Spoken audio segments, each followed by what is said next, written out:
بسم اللہ الرحمن الرحیم.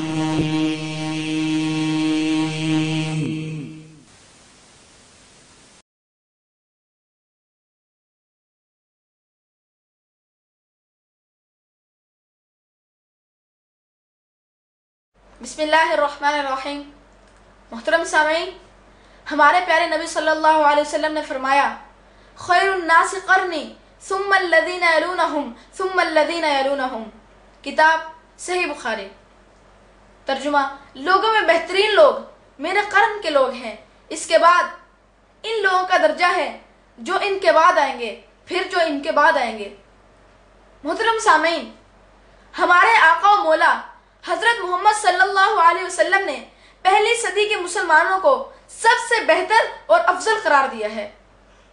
نیز اس سلسلہ میں ملاحظہ ہو کہ حضرت علقمہ بن مرثد فرماتے ہیں، تابعین میں سب سے افضل 8 حضرات ہیں.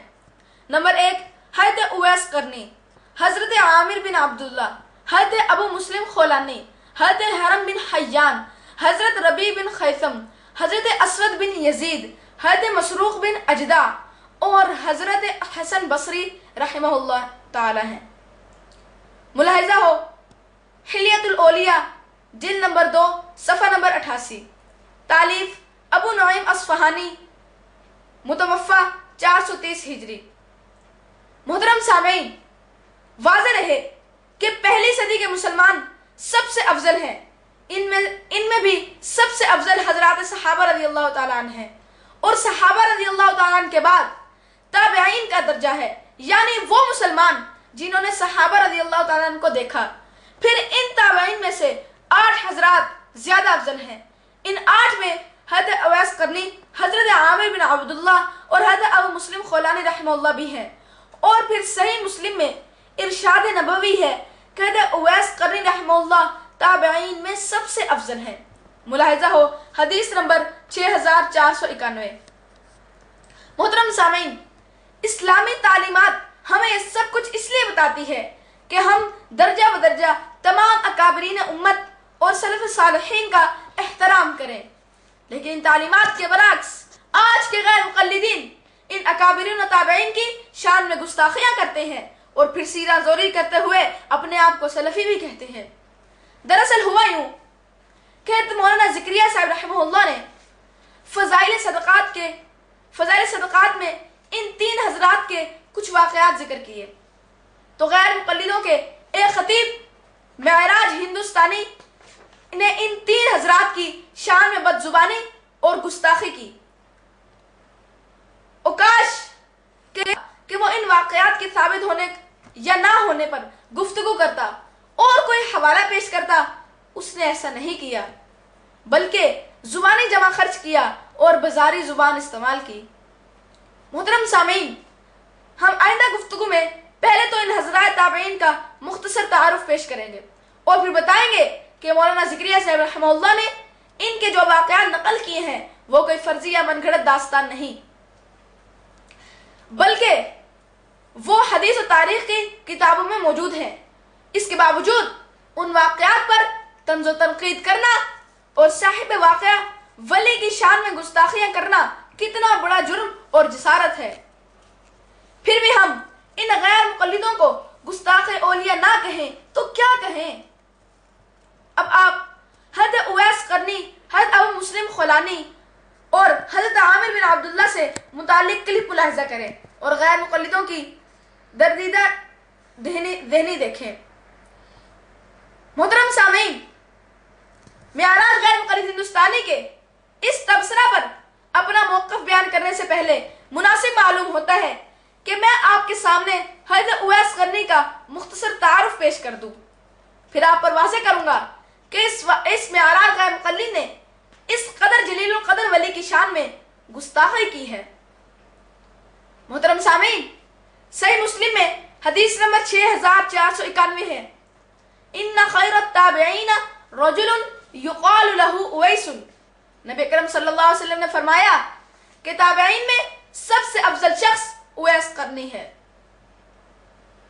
واضح رہے کہ تابعی اس کو کہتے ہیں کہ جس نے کسی صحابی صلی اللہ علیہ وسلم کی زیارت کی ہو، صحابی رسول صلی اللہ علیہ وسلم کی زیارت کی ہو، نیز واضح رہے کہ اویس قرنی یمن کے رہنے والے تھے۔ نبی اکرم صلی اللہ علیہ وسلم کی حیات مبارکہ میں اسلام قبول کیا، لیکن یمن کے تھے، یمن سے مدینہ منورہ نہ آ سکے چونکہ وہ اپنی والدہ کی خدمت میں لگے رہتے تھے۔ مستدرک حاکم میں حضرت عسیر بن جابر کی روایت ہے کہ جب یمن کے لوگ آئے تو امیر المؤمنین عمر رضی اللہ تعالی عنہ مختلف قافلوں میں جاتے اور پوچھتے کہ یمن کے علاقہ قرن کے کچھ لوگ ہیں؟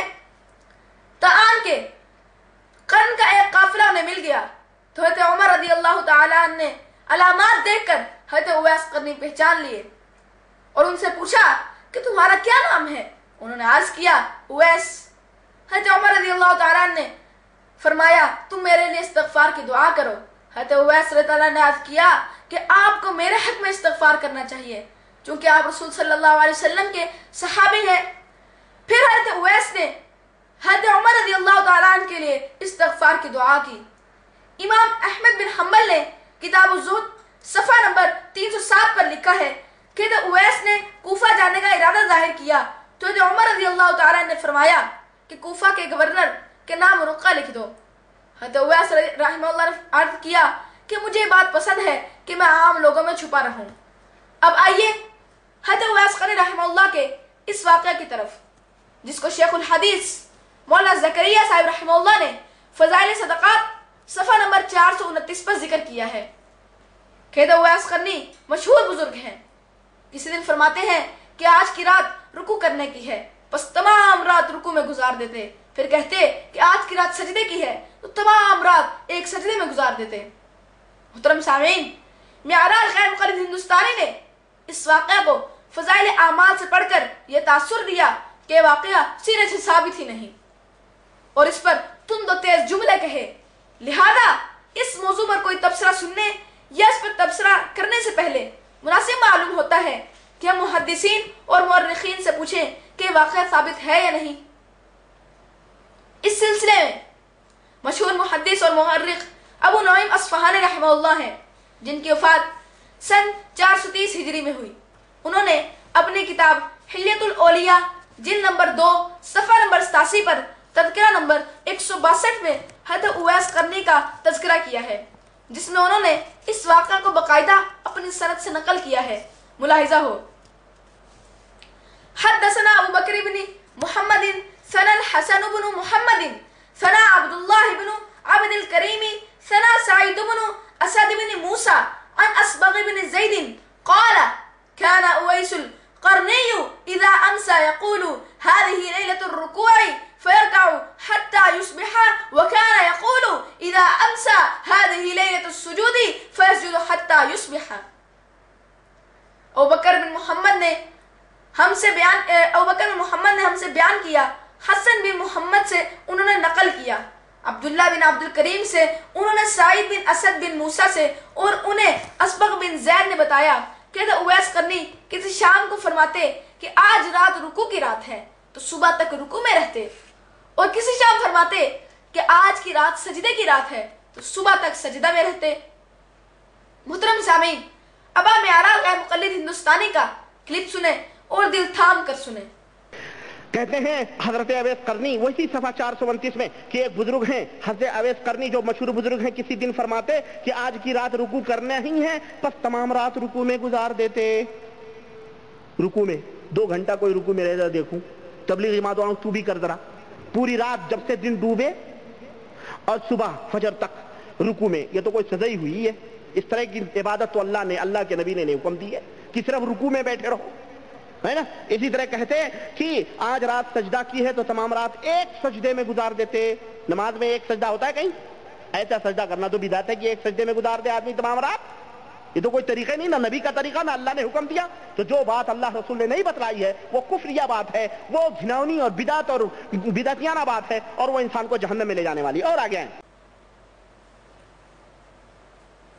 محترم سامعین، مناسب معلوم ہوتا ہے کہ اس کلپ کے بارے میں کچھ گزارشات آپ کی خدمت میں پیش کروں۔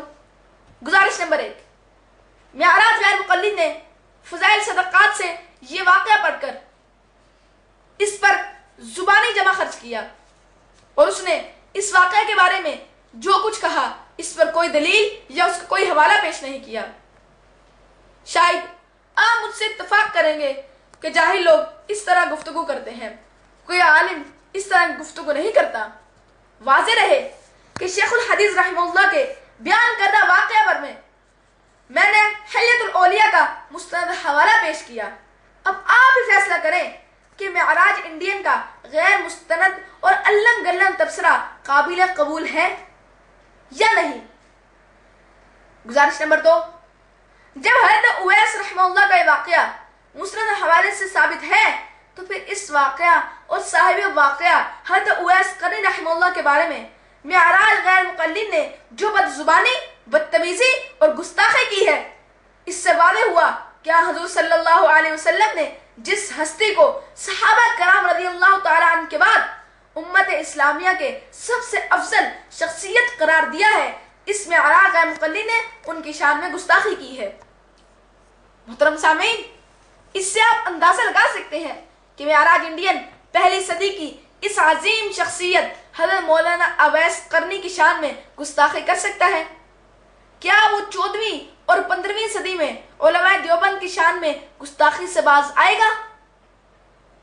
نیز جو شخص حضرت اویس قرنی رحمہ اللہ کے اس مستند واقعہ پر غیر مسند تبصرہ اور بد زبانی کر سکتا ہے، کیا وہ علماء دیوبند کی تحریروں پر مسند تبصرہ کرے گا؟ نیز جو معراج انڈین حضرت اویس قرنی رحمہ اللہ پر بزاری زبان استعمال کر سکتا ہے، کیا علماء دیوبند کے بارے میں وہ شائستہ زبان استعمال کرے گا؟ گزارش نمبر 3، اسلامی تاریخ کو پڑھنے سے واضح ہوتا ہے کہ اکثر فتنوں کی بنیاد پہ نبی کے انہوں نے ثابت شدہ حقائق کو تسلیم کر لینے کی بجائے وہاں عقل کے گھوڑے دوڑائے اور اپنی ناقص عقل کو اتھارٹی قرار دیا۔ اس میں معراج غیر مقلد نے بھی اسی فتنے کا دروازہ کھولا ہے۔ کہتے اویس قرنی رحمہ اللہ کی اس ثابت شدہ واقعے کو تسلیم کر لینے کی بجائے اس نے سوال اٹھایا کہ تم 2 گھنٹے رکوع کر کے دکھاؤ تو میں دیکھوں، یا پوری رات رکوع کر کے دکھاؤ۔ گویا معراج غیر مقلد نے یہ قانون گھڑ لیا کہ کوئی بھی ثابت شدہ تاریخ حقیقت تب تسلیم کی جائے گی جب پہلے اسی طرح کا اسے کوئی نمونہ دکھایا جائے۔ یوں کتنے ہی تاریخی حقائق ہیں جن کے ان کا دروازہ کھول دیا گیا۔ مثلا حدیث شریف کی مشہور کتاب صحیح ابن حبان میں امام ابن حبان نے لکھا ہے، کہتا وہ مسلم خولانی رحمہ اللہ نے جھوٹے مدعی نبوت اسود عنسی کی نبوت ماننے سے انکار کر دیا تو اس نے ایک بڑی آگ دہکا کر حضرت ابو مسلم خولانی کو اس میں ڈال دیا، لیکن اللہ تعالی کی قدرت سے آگ نے انہیں نہیں جلایا، وہ صحیح سالم بچے رہے۔ اب اگر یہ معراج غیر مقلد اس واقعہ پر اپنے من گھڑت پیمانے کی بنا پر اعتراض قائم کرے اور صحیح ابن حبان کو پڑھنے والوں تم ذرا آگ میں داخل ہو کر بچ کر نکلو تو پھر میں دیکھوں۔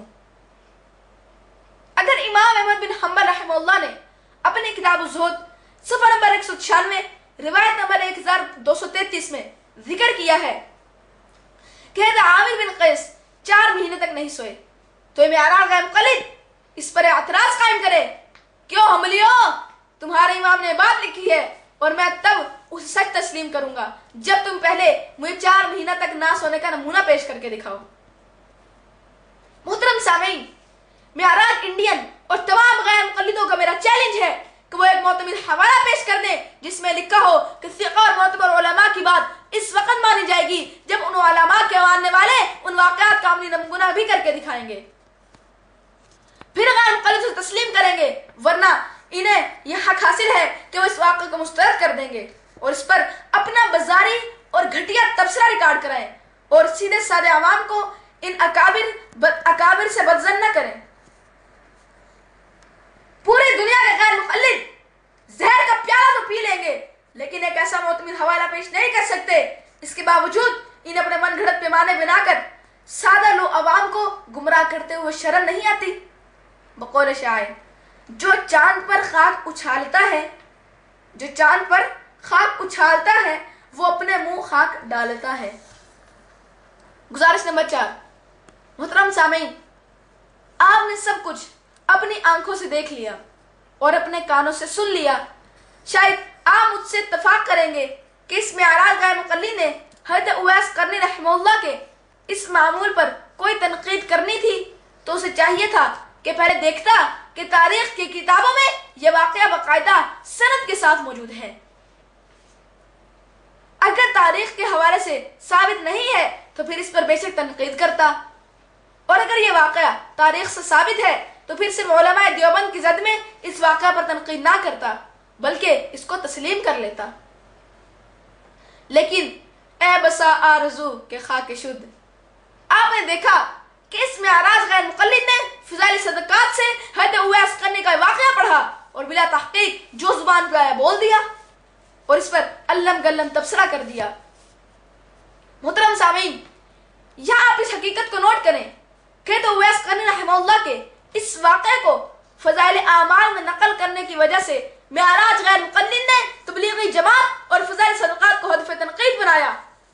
میں نے جب آپ پر واضح کر دیا کہ حضرت اویس قرنی رحمہ اللہ کا یہی واقعہ مشہور محدث اور مورخ ابو نعیم اصفہانی نے اپنی سند سے حلیۃ الاولیاء میں ذکر کیا ہے، اور مورخ ابو نعیم اصفہانی نے اپنے سند سے حلیۃ الاولیاء میں ذکر کیا، تو پھر اس پر معراج غیر مقلد کو چاہیے تھا کہ پہلے اس محدث اور ان کی کتاب پر اسی طرح کی تنقید کرتا اور ان پر ان کے حوالے نقل کرنے والوں کو پر بھی یہی فتویٰ لگاتا، بعد میں فضائل صدقات پر کوئی تنقید کرتا، لیکن ایسا نہیں ہوا اور نہ ہی ایسا ہوگا، چونکہ ان غیر مقلدوں کو صرف علماء دیوبند اور تبلیغی جماعت سے ضد ہے اور یہی ان کا لجل و فریب ہے۔ کیا اب بھی آپ اس کے دھوکہ میں آئیں گے؟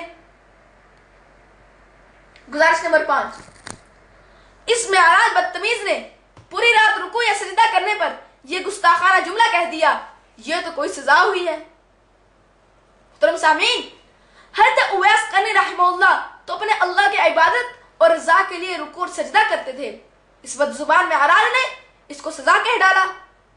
افسوس کہ اس معراج غیر مقلد کی حیثیت بقول شاعر بجز بد زبانی نہ سیکھا ہے کچھ، بجز بد زبانی نہ سیکھا ہے کچھ، لگائے وہ کیوں کر زبان کو لگام۔ گزارش نمبر 6، اس معراج گستاخ نے حضرت اویس قرنی رحمہ اللہ کی اس عبادت پر اس قدر گستاخانہ جملہ کہہ دیا کہ اس طرح کی عبادت اللہ کے نبی صلی اللہ علیہ وسلم نے نہیں سکھائی۔ گویا جس اویس قرنی رحمہ اللہ کو نبی رحمت صلی اللہ علیہ وسلم صحابہ کے بعد افضل شخصیت قرار دیں تو 15ویں صدی کا غیر مقلد ملا ان کی عبادت اور ریاضت پر ہر سرائی کر رہا ہے۔ ایک ہندی شاعر نے معراج غیر مقلد کی ایسی ہی گستاخیوں کی بنا پر کہا، بزرگوں کی شان میں ہے تیری یہ گستاخیاں، بزرگوں کی شان میں ہے تیری یہ گستاخیاں، منتظر ہے تیرے استقبال کو رسوائیاں۔ گزارش نمبر 7، اس معراج غیر مقلد نے حضرت اویس قرنی رحمہ اللہ کی اس عبادت پر یہ اعتراض کیا کہ کیا نماز میں ایک سجدہ ہوتا ہے؟ معراج غیر مقلد کہ اس سوال کا جواب میں ایک حدیث شریف کے حوالے سے آپ کی خدمت میں پیش کرتا ہوں۔ صحیح مسلم میں حدیث ہے کہ حدثنی ربیعۃ الاسلمی قال كنت ابیت مع رسول اللہ صلی اللہ علیہ وسلم فاتیتہ بوضوئہ وحاجتہ فقال سل فقلت اسألک مرافقتک فی الجنہ قال او غیر ذلك قلت هو ذاك قال فاعنی على نفسک بکثرۃ السجود۔ ملاحظہ ہو باب فضل السجود والحث علیہ، حدیث نمبر 758۔ حضرت ربیعہ اسلمی کہتے ہیں کہ میں رسول اللہ صلی اللہ علیہ وسلم کے پاس رات گزارتا۔ ایک رات میں نے وضو کے لیے پانی اور دیگر ضروری چیزیں آپ صلی اللہ علیہ وسلم کی خدمت میں پیش کی تو آپ صلی اللہ علیہ وسلم نے فرمایا مانگ۔ میں نے عرض کیا کہ میں جنت میں آپ کا ساتھ چاہتا ہوں۔ آپ صلی اللہ علیہ وسلم نے فرمایا کوئی اور چیز؟ میں نے عرض کیا بس یہی چیز۔ آپ صلی اللہ علیہ وسلم نے فرمایا تم اس مقصد کے حصول کے لیے زیادہ سجدے کیا کرو۔ صحیح مسلم کے شارح امام نووی رحمہ اس حدیث کی شرح میں کثرت سجود کا تعین کرتے ہوئے لکھتے ہیں والمراد به السجود فی الصلاۃ کہ اس کثرت سجود سے مراد نماز کے سجدے ہیں۔ محترم سامعین، اس حدیث مبارکہ میں صرف کثرت سجود کا ذکر ہے جبکہ اس کا مطلب نماز کے سجدے ہیں۔ اسی طرح جب اویس قرنی رحمہ اللہ نے پوری رات رکوع یا پوری رات سجدے کا ذکر کیا ہے تو اس سے مراد بھی ایسی ہی نماز پڑھوں گا جس کا رکوع رات بھر لمبا رہے گا، اس کا سجدہ بھی رات بھر لمبا رہے گا۔ افسوس کہ اس غیر مقلد معراج کو حدیث شریف کا علم سے ذرا بھی نسبت نہیں ہے، ورنہ وہ حضرت اویس قرنی رحمہ اللہ پر یہ جاہلانہ اعتراض ہرگز نہ کرتا کہ کیا نماز میں ایک سجدہ ہوتا ہے؟ ارے جاہل معراج غیر مقلد، حضرت اویس قرنی رحمہ اللہ پر تیرا یہ اعتراض تیری ہی جہالت ہے، تیری ہی بدزبانی ہے، تیری ہی بدتمیزی ہے، تیری ہی گستاخی ہے۔ تو اپنے آپ کو اہل حدیث کہہ کر لوگوں کو غلط فہمی میں ڈالتا ہے چونکہ تجھے حدیث اور علم حدیث کا ذرا بھی علم نہیں۔ آتا ہے بخار، ان کو بخاری نہیں آتی۔ بقول شاعر جبہ اور رومال کی قلعیں یقیناً کھل گئی، جبہ اور رومال کی قلعیں یقیناً کھل گئی، خاک میں تیرے علم کی شان آخر مل گئی، خاک میں تیرے علم کی شان آخر مل گئی۔ گزارش نمبر 8، اس معراج گستاخ نے حضرت اویس قرنی رحمہ اللہ کی اس عبادت کے بارے میں حرزت سرائی کرتے ہوئے کہا ایسا سجدہ کرنا تو بدعت ہے کہ ساری رات ایک سجدہ میں گزار دے۔ محترم سامعین، 15ویں صدی کا یہ غیر مقلد ملا معراج جس کی جہالت کا یہ عالم ہے کہ قرآن کریم ناظرہ بھی غلط پڑھتا ہے، حدیث شریف کو دیکھ کر بھی غلط پڑھتا ہے، اس قدر جاہل انسان اتنا موزور ہو گیا ہے کہ وہ بدعت کے فتوے ان ہستیوں پر صادر کر رہا ہے جن کی تعریفیں نبی رحمت صلی اللہ علیہ وسلم نے اپنی حدیثوں میں کی۔ یہ خبیث معراج اس ہستی پر بدعت کا فتوہ لگا رہا ہے جس سے ہمیں سنت و درس ملا۔ یہ بدبخت غیر مقلد ملا ان حضرات اویس قرنی رحمہ اللہ کے بدعت کے فتوے لگا رہا ہے جن کو حضرت عمر رضی اللہ تعالی نے فرمایا کہ تم میرے لیے دعا کرو۔ اب اس جاہل معراج کی حقیقت وقول شاعر ہم شیخ کی سنتے تھے مریدوں سے بزرگی، ہم شیخ کی سنتے تھے مریدوں سے بزرگی، تقریر سنی اس کی تو جبہ کے سوا ہیج۔ گزارش نمبر 9، محترم سامعین ذرا دل پر ہاتھ رکھ کر سنیں کہ اس معراج کا مقلد نے حضرت اویس قرنی رحمہ اللہ کی اس عبادت پر تبصرہ کرتے ہوئے یہاں تک کہہ دیا یہ تو کوئی طریقہ ہی نہیں، نہ نبی کا صلی اللہ علیہ وسلم کا طریقہ، نہ اللہ نے حکم دیا، تو جو بات اللہ رسول صلی اللہ علیہ وسلم نے نہیں بتائی وہ کفریہ بات ہے، وہ بدعتیانہ بات ہے، وہ انسان کو جہنم میں لے جانے والی ہے۔ محترم سامعین، میں اللہ تعالیٰ سے معافی مانگتا ہوں کہ میں نے معراج غیر مقلد کا یہ گستاخانہ جملہ آپ کو بتانے کے لیے اپنی زبان سے نقل کیا ہے۔ آپ بھی اللہ تعالیٰ سے معافی مانگ لیں کہ آپ نے غیر مقلد معراج کا یہ جملہ اپنے کانوں سے سنا ہے۔